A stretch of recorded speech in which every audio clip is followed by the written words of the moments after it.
Halo teman-teman semua, dalam video kali ini kita akan membahas tentang book reading report ketiga. Adapun buku yang kita gunakan dalam book reading report 3 adalah buku Activities The Key to Active Online Learning. Perkenalkan, saya Rizky Andi Tahir dengan NIM 11016211032. Oke, apa aja sih yang akan kita pelajari hari ini? Yang akan kita pelajari adalah stage 1 sampai stage 5 dari buku Activities The Key of Online Learning. Topik bahasan yang akan kita pelajari adalah Activity Design for the 5 Stage, di mana ini merupakan bab pertama dari buku Activity The Key of Online Learning.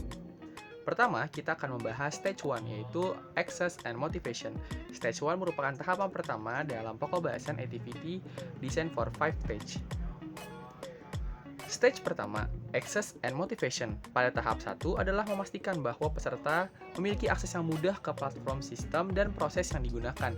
Hal lainnya adalah apakah peserta termotivasi untuk melakukannya, menghabiskan waktu dan tenaga, dan terus kembali untuk mengambil bagian pada tahapan ini. Pada tahap 1, pada bagian akses, pada tahap ini peserta memerlukan akses yang baik dan teratur ke lingkungan online dan tautan navigasi yang sempurna.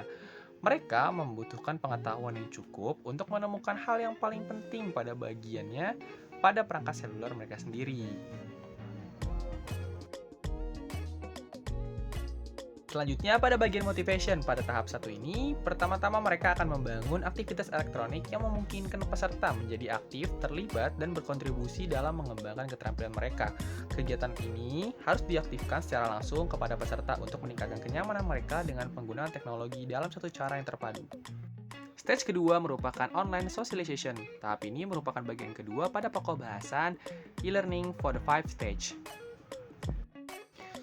Pada tahap kedua ini, online socialization. Pada tahap ini, kita melakukan hal lain selain menciptakan komunitas mikro sendiri melalui aktivitas elektronik yang aktif dan interaktif, baik itu komunitas akan berlangsung beberapa minggu ataupun beberapa tahun. Kegiatan elektronik pada tahap 2 perlu fokus untuk memungkinkan peserta berhubungan dengan beberapa hal orang lain dan pada tugas-tugas yang cukup luas. Kegiatan elektronik pada tahap ini harus menyediakan cara untuk mengetahui siapa lagi yang ada di ruang bersama dan bagaimana pengetahuan tersebut bisa digunakan untuk memandu pekerjaan peserta. Tahapan selanjutnya adalah Stage 3, Information Exchange. Ini merupakan bagian ketiga pada pokok bahasan e-activity for the 5 stage. Pada tahap ketiga, pertukaran informasi dan tugas kooperatif dapat dilakukan dan dicapai. Keuntungan besar menggunakan lingkungan asinkron adalah setiap orang dapat mengeksplorasi informasi dan kecepatan mereka sendiri.